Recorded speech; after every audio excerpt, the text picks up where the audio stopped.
Well, it wasn't perfect, but it was good enough. And that's all that matters. I'm just so incredibly proud of our team. The toughness and the fight, the resiliency to find ourselves in the situation we were in the fourth quarter, them taking the lead and just having to get a drive on offense and having to get a stop on defense. If we're anything, our guys are tough and resilient, and it took all of that today. The team we beat is incredibly athletic. We thought defensively it was the fastest defense that we've faced this year of every team we've played.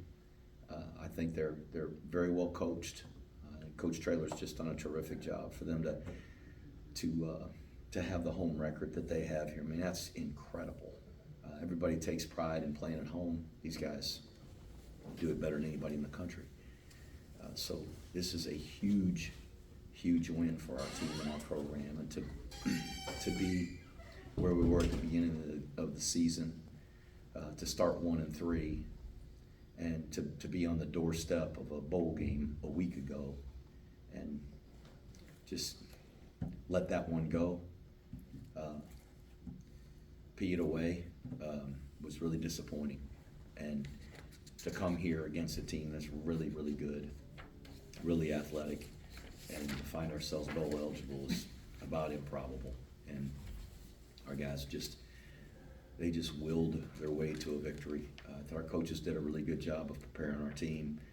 I thought Coach Woody and Coach Worley called a great game. We hit the kicks that we needed to hit, and those were big. And just really thrilled to have a victory. And I haven't even hardly taken a breath. I'm just so excited for our players and so happy for them. They earned it, and you play the games for the players, and it's awesome to see them be rewarded for such a gritty, tough performance. Ken, start us off. Coach, congratulations. Ken Kreitzer, Cam Vets Media. Just maybe going through the game, you're down 10-0. They got an early touchdown and a field goal, but then Noah Short's 81-yard run just seemed to get your offense back, get your energy back, 10-7. What did you think at that point? What a run! Like I said, I think that's the fastest defense that we faced all year, and he outran them. And it wasn't like they were gaining on him. He took off and ran away from them. I mean, it was a great play, and we got ourselves in bad position there. They kicked the ball deep. We backed up to catch it. We should have fair caught the ball. We only got the ball out to the 17-yard line. So we lost 8 yards of field position to start the drive. We gained 2 on first down, and then we hit that play, and it was a great run. Man, did we need it. And then you get a field goal from Dawson Jones, 27 yards, and the Jaden Mays interception, run back 73 yards to give you a 17-10 halftime lead. How'd you feel then? Well, I felt pretty good, Ken. How'd you feel? Better. Yeah. It was a great play. It was kind of bobbled and tipped, and he caught it. And the receiver, I can't recall. He might have ended up on the ground. And oftentimes, the intended receiver is the guy that makes the tackle on an interception, but he's able to get past him. And there were just kind of some linemen. Other receivers were downfield on the other side of the field, and just didn't have an angle on him. And when he got past those linemen, it was a great play. And then as he got down there close to the goal line, some of those guys hawked him down. They got fast receivers, and they ran him down. And I don't know how he stretched and reached it over the goal line, but I'm glad he did. It's as you saw, when we get down there close to the goal line, it's not a gimme. It's hard to get that thing across the goal line. They're a big, stout defense, and that was a huge, huge play. The play of the game made a difference in us winning or losing. Now, so the second half, you stopped the opening UTSA drive, get the ball back. Dawson Jones gets 37-yard field goal. But then UTSA gets a couple of scoring drives. They get a couple of passes McGowan to over range. Got him a touchdown, and then McGowan gets another one. But then you get the ball back, and at your own 25, and you got a 4th and 2 at the 33. and you get the pass. Kale gets it out to Samari Howard, who's on his back. Yeah. And then you get the pass, 4th and 4 at the 48 to Parker Pulaski. And then Kale gets a 19-yard run, gets you in good position. And then you get down to 3rd and 4 and the 4-yard line, and you get the pass. Kale rolls rolls right and sees Pulaski in the end zone, throws it, gets it to him. Good catch. What are you thinking? Well, that's a lot for me to remember, Ken. But I will say on the 4th down plays, the wheel route to Samari is on his back. The throw down the middle to Parker for the 1st down. I mean, those are 4th down plays. I think Cody said he called 3 passes on 4th down. Was one of those the halfback pass, I believe, maybe to that was in the 1st half. I know his pass. Yeah, but we got pressure on both of those. If we didn't get pressure on the wheel route, I think he probably scores. If we didn't get pressure on the throw to Parker down the middle, I think he scores. So both of those were well designed at the right time. And then the touchdown pass was just a boot play. We really thought maybe he might run the ball, and on a boot, that's one of the saving graces of getting outside the pocket is the quarterback still has a chance to run and doesn't have to throw it away and less likely to get a sack. And so, but we overcame a lot. We ran that reverse and got tackled for a loss. Had to punt on that drive. We overcame some big plays by their defense. And like I said, it wasn't perfect, but it's just good enough. I just feel like being able to mount a 4th quarter drive like that, finish it, take the lead, win the game, and now you have momentum going into Navy, and then now you have a bowl game after that. It was it's just I think those guys, our football team is tough. They're tough-minded. They're physically tough. Sometimes we don't make all the plays. Sometimes there's other guys on the other team that just out-athlete us or outrun us or are bigger. But our guys are tough. They're going to keep battling. And there was just a determination in the team tonight. And I can't tell you that I felt that all week or felt it in pregame or they just kept fighting. And that's what happened in that 4th quarter when we had to make plays. And we didn't have the lead. We had to make plays. They did. They came up with the ones that we needed. And so it was just awesome. I love so much about this team, be a part of this team. Those guys are fighters. And that's our 8th one-score game this year. Yeah. 8 in 1 year. And we're 4-4 in those games. And thankfully we found a way tonight. I wish we could have found a way in the other 4. That'd be nice. But to be disappointed like that, to have that feeling, that gut punch feeling that you're just one play away from maybe a win instead of a loss, that takes its toll on you. And it can break an individual, it can break a team. And these guys, they just haven't been broken. And so I think that was what showed up tonight and why I'm so proud of them. Thanks, Coach. Thanks, Ken. Austin, go ahead on Zoom. Yeah, we'll go to Joe Iacono first. Once again, we'll do 2 per person, and we'll come back if we have extra time. Joe, go ahead. Coach Monken, congratulations on a great win. You just mentioned it, talking about the toughness and the resilience of this team and the 8-1 score games and the 4-4 record in those games. It literally seems like with this team, the more their back's against the wall and the more pressure they're under, the better they perform. I mean, multiple 4th downs on the go-ahead scoring drive today towards the end, the 3rd and 4 pass into the end zone, having the win to get to the bowl game today and have the winning record. What is it, you mentioned the resilience and the toughness, just, like you said, last week's loss could have been crushing. There's a lot of teams that don't recover from losses like that. The home opener and then coming back to beat Kansas State. I mean, what is it about this team's character that allows them to perform so well when the heat is the hottest, I guess? Well, we did in those two games. But last week we had our backs to the wall too. We gave up a 3rd and 24 and didn't take the proper angles on defense. We got a defense that's set up to let the ball be caught in front of you, and we got buddy tackles from every angle. And one guy took a poor angle, and the other guy missed the tackle, and they got 4th and 2 and kicked a field goal. Now it's an 8-point game, and we've got to get a first down and keep the clock moving. And we run a double crosser with a drag. The two guys dragging back to the same side are open. Throw it to the only double covered guy. Then they go down and score. Kick an onside kick. What we got to do is get a first down. Can't get a first down. Well, doesn't mean they have to score. They march down, kick a field goal, and beat us. We didn't answer the bell last week. We allowed that to happen, and credit to Tulsa for making plays. But our backs were to the wall at that point too. It didn't mean our guys weren't fighting. They were trying, and they were fighting and scratching. And we made some errors, and it was disappointing. But tonight we found a way.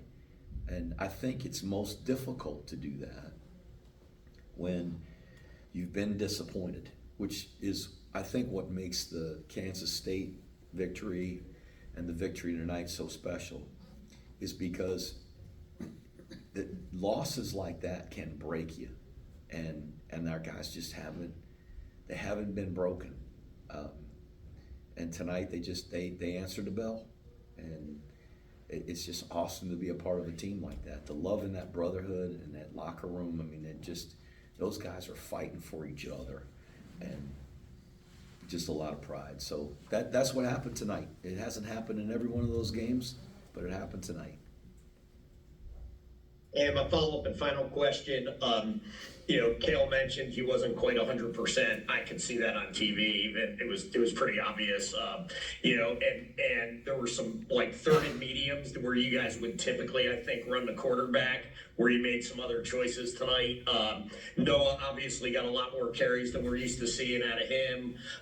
Was the decision to get the ball to Noah more either because of Cale's health, or was it more just something you saw on the perimeter in their defense, or was it just, hey, we need to get Noah the ball more, he's a playmaker, or a combination of all three? Probably a combination of all three. He's a fast guy, and they got a fast defense, so we figure we better do our best to match one athlete for another. And Cale's hurt, and he got injured last week in the game, and God bless that guy. He got treatment all week and powered through today. Samari Howard was throwing up cats and dogs all night, even this morning, and he played the whole game. I mean, these guys are tough. You saw Samari Howard this morning. I mean, he didn't look very good, but he went through the walkthrough, and there was nothing. They were going to have to drag him off if he wasn't going to play. But that's just the spirit of our team, the spirit of that locker room. Thanks, Coach Monken. Yes. We'll go to Seth Mendelson next. Seth, go ahead. Thank you, Coach. Congratulations on a very exciting win and being bowl eligible. My only question really is about Parker. Caught the winning touchdown. This is the first TD, as we were talking before with the players, first TD by a tight end since, we believe, 2008 for Army.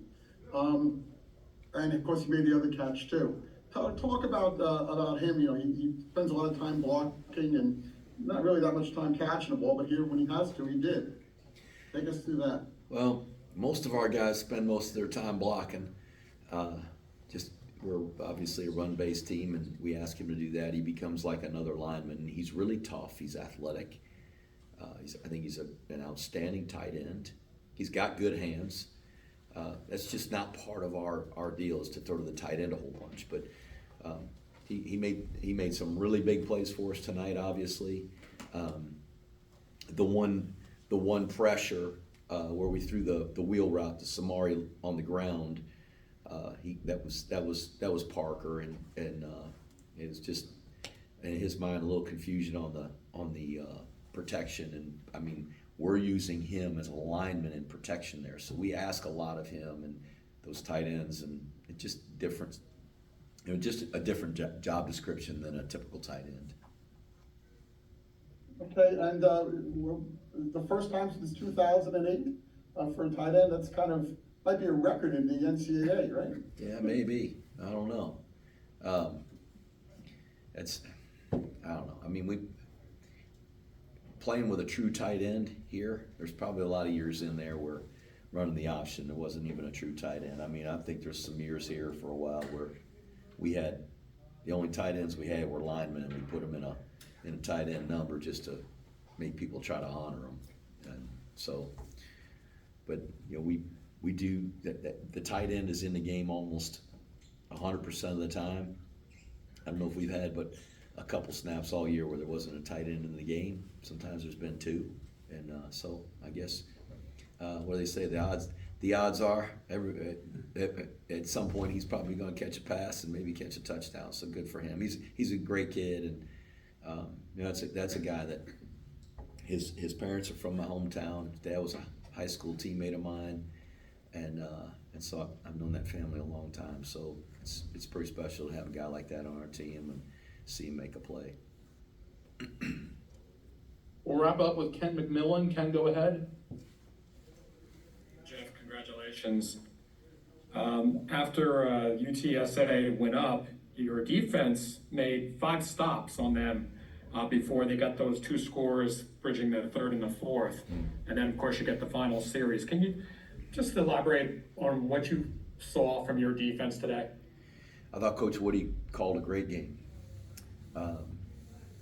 You know, they hit a couple big plays. We didn't turn anybody loose. We had guys in position, and they just made really good plays. You know, the one that went down their sideline that the tight end caught, I think number 9. We had the safety kind of running along there with him, and he tried to just push his hand through to deny the pass. I think it was Madison who was over there, and we had plays where we were in position, just didn't make them. But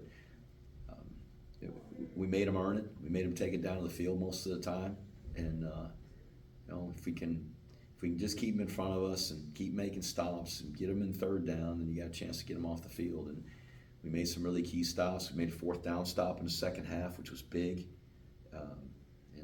so we didn't get a full 7 out of it. We got 3, but we got some points out of that, and that was big.